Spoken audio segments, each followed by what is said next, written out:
श्री स्वामी समर्थ. जय जय स्वामी समर्थ. स्वामींचं नाव घेऊन मी आजच्या ह्या नवीन व्हिडिओला सुरुवात करते. यंदा 5 फेब्रुवारी गुरुवारी आहे संकष्टी चतुर्थी. संकष्टी चतुर्थी ही भगवान श्री गणेशाला समर्पित एक अत्यंत शुभ तिथी मानली जाते. असे मानले जाते की या दिवशी भक्त बाप्पांची पूजा करतात, ज्यामुळे जीवनातील दुःख कमी होतात आणि आनंदाने समृद्धी मिळते. भक्त या दिवशी व्रत करतात.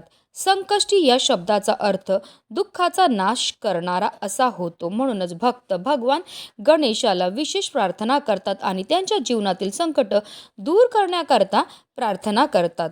धार्मिक मान्यतानुसार देवी पार्वतीने प्रथम आपल्या पुत्र गणेशाच्या दीर्घायुष्यासाठी आणि कल्याणासाठी संकष्टी चतुर्थीचे व्रत केले होते. तेव्हापासून हे व्रत बालसुख, मानसिक शांती, यश आणि अडथळे दूर करण्यासाठी विशेषतः फलदायी मानले जाते. या दिवशी भगवान गणपतीची पूजा केल्याने घरातील नकारात्मक ऊर्जा दूर होते आणि कुटुंबात सुख शांती टिकून राहते. तसेच गणपती बाप्पांच्या कृपेने आपल्या सर्व इच्छा मनोकामना पूर्ण होतात.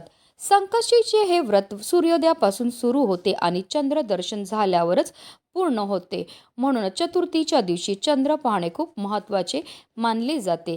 चंद्र पाहिल्यानंतरच हे व्रत संपते व पूर्ण होते. आणि संकष्टी चतुर्थीला चंद्रोदयाची वेळ ही रात्री 9:35 असणार आहे. यावेळी चंद्राला आपल्याला जल अर्पण करायचं आहे आणि त्याची पूजा करून मग व्रत सोडायचं आहे.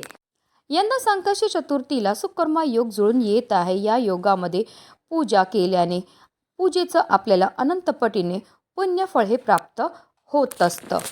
धार्मिकदृष्ट्या हा दिवस अतिशय महत्त्वाचा असल्यामुळे या दिवशी काही प्रभावी उपाय देखील केले जातात.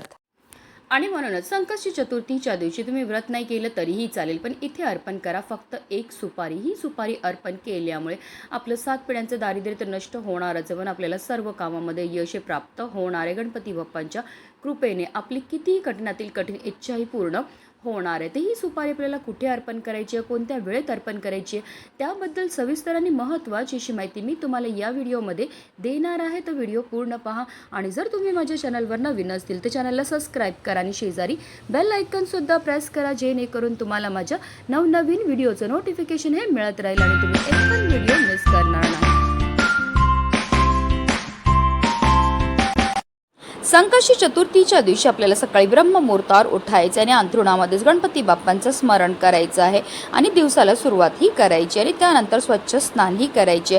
जर शक्य झालं तर या दिवशी लाल किंवा पिवळ्या रंगाचे वस्त्र परिधान करा.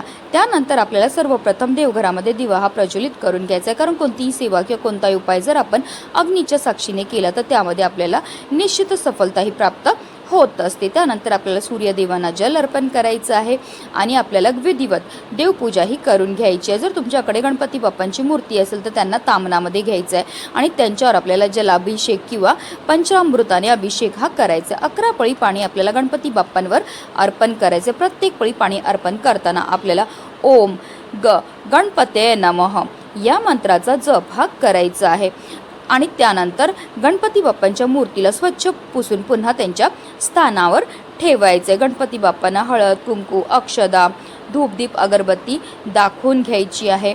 त्यानंतर जे तीर्थ आपण तयार केलेलं आहे ते आवर्जून आपल्या मुलांना प्यायला द्यायचं. असं हे गणपती बाप्पांना जलाभिषेक केलेलं तीर्थ आपल्या मुलांना प्यायला दिल्यामुळे त्यांच्या बुद्धीमध्ये बऱ्याच प्रमाणामध्ये वाढही होत असते. त्यानंतर गणपती बाप्पांना आपल्याला जास्वंदाचं फूल अर्पण करायचं आहे. त्याचबरोबर दुर्वाची 21 दुर्वांची जुडी आपल्याला अर्पण करायची. ही जुडी अर्पण करताना आवर्जून आपल्याला आपल्या मनातली इच्छा बोलून अर्पण करायची आहे. त्यानंतर गणपती बाप्पांना गोडाचा नैवेद्य हा दाखवायचा आहे. तुम्ही लाडू, मोदकचा नैवेद्य दाखवू शकतात किंवा अगदी तुम्ही गुळ खोबऱ्याचा नैवेद्य दाखवला तरीही चालणार आहे. दिवसभर आपल्याला व्रत करायचं आहे. संकष्टी चतुर्थीच्या व्रत कथेचं पठण किंवा श्रवण करायचं आहे. रात्री चंद्र उगवल्यानंतर आपल्याला चंद्राला जल अर्पण करायचं आहे, फुले अर्पण करायची आहेत आणि त्यानंतर आपल्या मनातली इच्छा बोलायची आहे. असं केल्यामुळे आपल्या घरामध्ये सुख समृद्धी राहते. त्यानंतरच आपल्याला व्रत हे सोडायचं आहे. आता हा उपाय आपल्याला कधी करायचा, तर हा उपाय आपण संकष्टी चतुर्थीच्या दिवशी अगदी सकाळपासून संध्याकाळपर्यंत कधीही करू शकता.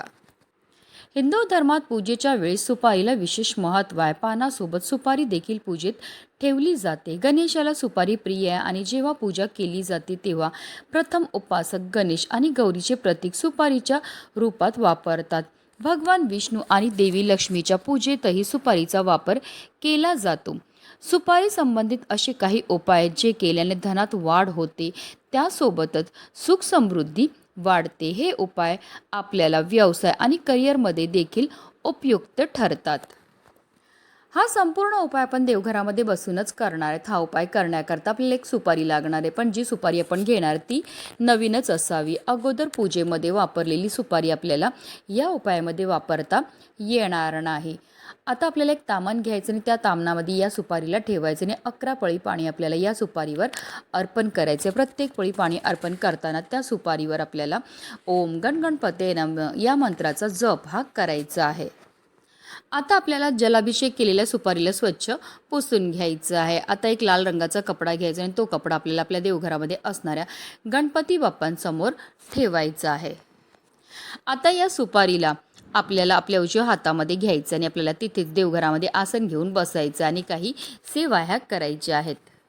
आपल्याला 11 वेळा गणपती अथर्व शीर्षमचं पठण करायचं आहे. जेव्हा आपण गणपती अथर्व शीर्षमचं पठण करणार तेव्हा आवर्जून आपल्या मुलांना सुद्धा बाजूला बसवायचं. त्यांनी श्रवण केलं तरी सुद्धा त्यांना त्याचा खूपच लाभ हा प्राप्त होणार आहे. 11 वेळा गणपती अथर्व शीर्षमचं पठण करून झाल्यानंतर आपल्याला 1 वेळा फलश्रुतीचं पठण सुद्धा करायचं. फलश्रुतीचं पठण केल्यामुळे आपल्याला केलेलं सेवेचं त्वरित फळ हे प्राप्त होत असतं. आता काही कारणास्तव जर तुम्हाला गणपती अथर्व शीर्षमचं पठण करणं शक्य नसेल तर यूट्यूबला लावून द्या, हात जोडून बसा, तुम्ही श्रवण केलं तरीही चालणार आहे. त्याचबरोबर 108 वेळा आपल्याला जो पण तुम्हाला गणपती बाप्पांचा मंत्र येतो त्याचा जप हा करायचा. जसं की ओम श्री विघ्नहर्ताय नमः, ओम गणगणपते नमः या मंत्राचा आपल्याला जप हा करायचा. या दोन्हीही अतिशय उच्च कोटीच्या सेवा आहेत. या सेवा केल्यामुळे फारच लवकर आपल्यावर गणपती बाप्पा हे प्रसन्न होत असतात. आता या सुपारीवर आपण अतिशय उच्च कोटीचा सेवा केलेली, त्यामुळे ही सुपारी जी आहे ती अभिमंत्रित होते. आता अशी ही अभिमंत्रित सुपारी आपल्याला आपण जो गणपती बाप्पांसमोर लाल रंगाचा कपडा ठेवला आहे त्यावर ठेवून द्यायची आहे. आता या सुपारीला आपल्याला हळद कुंकू अक्षदा अर्पण करून घ्यायच्यात. आता या लाल रंगाच्या कपड्यामध्ये या सुपारीला आपल्याला बांधून घ्यायचं आणि याची एक पोटली ही तयार करून घ्यायची आहे. संपूर्ण दिवसभर ही पोटली आपल्याला गणपती बाप्पांच्या चरणावरच ठेवायचं. संध्याकाळी आपल्याला जेव्हा गणपती बाप्पांची पूजा करणार आहेत त्यानंतर आपल्याला ही पोटली तिकडनं उचलायची. आता ही अभिमंत्रित पोटली एक तर तुम्ही तुमच्या पाकिटामध्ये ठेवू शकतात किंवा अगदी तुम्ही तुमच्या घरामध्ये जिथे तुम्ही धुवून ठेवतो तिथे ठेवलं तरीही चालणार आहे. अशी ही अभिमंत्रित सुपारी आपल्याजवळ ठेवल्यामुळे आपलं पाकिट कधीही रिकामी राहत नाही. आपल्या घरामध्ये धुवून येण्याचे अनेक मार्ग हे मोकळे होतात. लक्ष्मी प्राप्ती करता, कर्जमुक्ती करता, इच्छापूर्ती करता सर्वात प्रभावी असा हा उपाय मानला जातो. आता तुमचा जर व्यवसाय चालत नसेल तर तुम्ही व्यवसायाच्या ठिकाणामध्ये सुद्धा अशी ही अभिमंत्रित पोटली जी आहे ती ठेवू शकता. तुम्ही स्वतः अनुभव घेतील की तुमच्या व्यवसायामध्ये वृद्धीही व्हायला लागलेली आहे. अतिशय चमत्कारिक असा हा उपाय आहे. कारण असं म्हटलं जातं संकष्टी चतुर्थीच्या दिवशी गणेश तत्व हे नेहमीच्या तुलनेत 1 सहस्त्रपटीने जास्त कार्यरत असतात आणि जेव्हा आपण या वेळेमध्ये काही प्रभावी उपाय किंवा सेवा करतो तर त्यामुळे आपल्याला केलेल्या उपायाचं किंवा केलेल्या सेवेचं अतिशीघ्र फळ हे प्राप्त होत असतं. म्हणूनच व्हिडिओ जास्तीत जास्त लोकांपर्यंत शेअर करायचे जेणेकरून प्रत्येकाच्या आयुष्याचं कल्याण हो, हीच मनामध्ये इच्छा. श्री स्वामी समर्थ. जय जय स्वामी समर्थ. गणपती बाप्पा मोरया. मंगलमूर्ती मोरया.